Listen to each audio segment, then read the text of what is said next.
തദ്ദേശ തെരഞ്ഞെടുപ്പിന് മുമ്പ് രാഹുൽ മാങ്കൂട്ടത്തിൽ എന്ന് പറഞ്ഞ് ചില്ലറ ബഹളമൊന്നുമല്ല ഉണ്ടായിരുന്നത് അല്ലേ? അത് തുടരുന്നു. കാരണം അതിന്റെ കേസ് നടപടികളൊക്കെ ആയിട്ട് പോകുന്നുണ്ട്.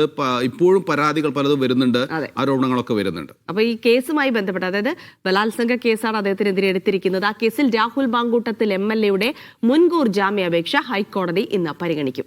മുൻകൂർ ജാമ്യാപേക്ഷയെ എതിർത്ത് കക്ഷി ചേരാനുള്ള അതിജീവിതയുടെ അപേക്ഷയും സിംഗിൾ ബെഞ്ച് ഇന്ന് പരിഗണിക്കുന്നുണ്ട്. മുൻകൂർ ജാമ്യാപേക്ഷ എതിർത്ത് പ്രത്യേക അന്വേഷണ സംഘവും ഹൈക്കോടതിയിൽ റിപ്പോർട്ട് നൽകുമെന്നുള്ള വിവരങ്ങൾ കൂടിയാണ് വരുന്നത്. SIT രജിസ്റ്റർ ചെയ്ത ആദ്യ കേസിലെ മുൻകൂർ ജാമ്യാപേക്ഷ നേരത്തെ തിരുവനന്തപുരം പ്രിൻസിപ്പൽ സെഷൻസ് കോടതി തള്ളിയിരുന്നു. തുടർന്നാണ് മുൻകൂർ ജാമ്യം തേടി രാഹുൽ മാങ്കൂട്ടത്തിൽ ഹൈക്കോടതിയെ സമീപിച്ചത്. മുഹ്സിന ആസു ആണ് വിവരങ്ങൾ നൽകാൻ ചേരുന്നത്. മുഹ്സിന, രാഹുൽ മാങ്കൂട്ടത്തിൽ മുൻകൂർ ജാമ്യത്തിനായി ഹൈക്കോടതിയെ സമീപിക്കുന്നു. എന്തൊക്കെ വാദങ്ങളാണ് അദ്ദേഹം നിരത്തുന്നത്? എന്താണ് പ്രോസിക്യൂഷൻ ജാമ്യം തടയുന്നതിനായി എന്തൊക്കെ വാദങ്ങളായിരിക്കും പറയുക?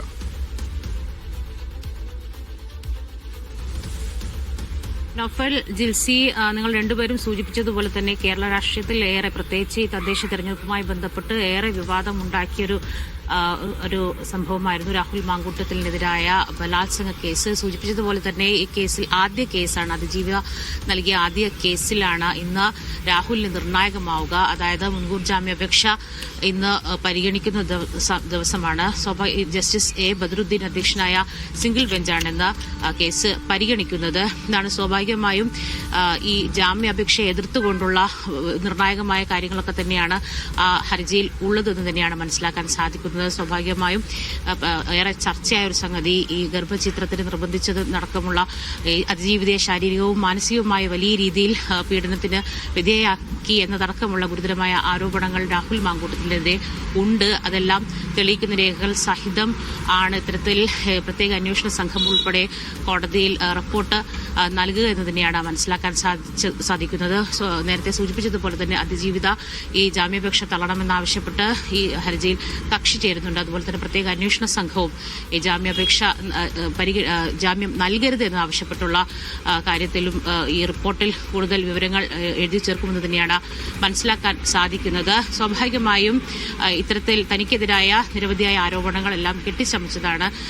ഈ ഉഭയസമ്മത പ്രകാരമുള്ള ബന്ധം എന്നതിനപ്പുറത്തേക്ക് പ്രത്യേകിച്ച് ഒന്നും ഉണ്ടായിട്ടില്ല. തന്റെ രാഷ്ട്രീയ ജീവിതം അതിൽ ഇല്ലാതാക്കാനുള്ള ബോധപൂർവമായ ശ്രമങ്ങളാണ് ഉണ്ടായത് എന്നടക്കമുള്ള വാദങ്ങളാണ് രാഹുൽ മാങ്കൂട്ടത്തിൽ ഉന്നയിക്കുക. എന്താണെങ്കിലും ഇന്ന് ഏകദേശം 10 മണിയോടുകൂടി അല്ലെങ്കിൽ 11 മണിയോടുകൂടി ഈ കേസിൽ എന്താണ് വിധി, രാഹുലിന്റെ രാഷ്ട്രീയ ജീവിതത്തിൽ തന്നെ നിർണായകമായ ഒരു വിധി തന്നെയായിരിക്കുമെന്ന് ഹൈക്കോടതിയുടെ ഭാഗത്തുനിന്നുണ്ടാകും. നേരത്തെ തിരുവനന്തപുരം പ്രിൻസിപ്പൽ സെഷൻസ് കോടതി ഈ മുൻകൂർ ജാമ്യാപേക്ഷ തള്ളിയിരുന്നതിന് ശേഷമാണ് ഹൈക്കോടതിയിൽ മുൻകൂർ ജാമ്യാപേക്ഷ രാഹുൽ നൽകിയത്.